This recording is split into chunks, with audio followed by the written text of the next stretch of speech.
Let's look at this question now. In the given figure, O and N are the centers of outer and inner circles respectively. Chord PQ is parallel to the common tangent to both the given circles. PQ is 12 units. Find the radius of larger circle. We have to find the radius of larger circle. First of all, given information is that PQ is parallel to the common tangent, right?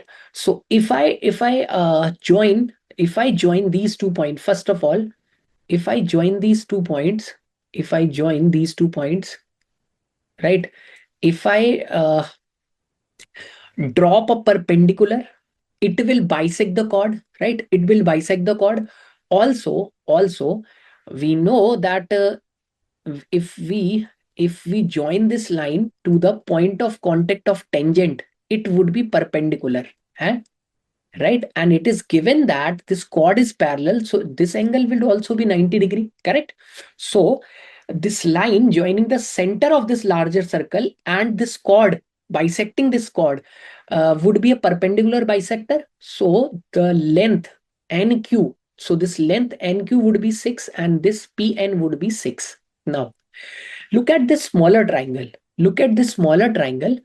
If I assume its radius to be R, so it would be R and R, right?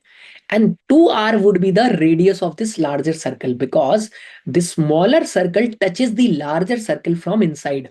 So the radius of this larger circle would be equal to 2R. So precisely we need to find the value of this R.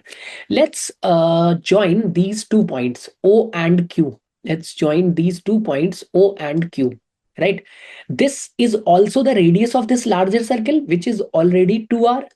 In this triangle O and Q, let me make it separately. In this triangle O and Q, we have hypotenuse as 2R. This is 90 degree. ON as R, and we have this distance as 6.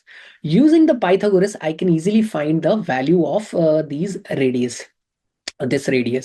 So the hypotenuse square, that is 4R square, minus this perpendicular square would be equal to the square of second perpendicular, that is 36. So we get 3R square as 36, and I get R square as 12, and I get the value of radius as 2 root 3. If the value of this R is 2 root 3, the radius of larger circle would be 2 into 2, that is 4 root 3. Correct? Or yes, the correct answer would be option A.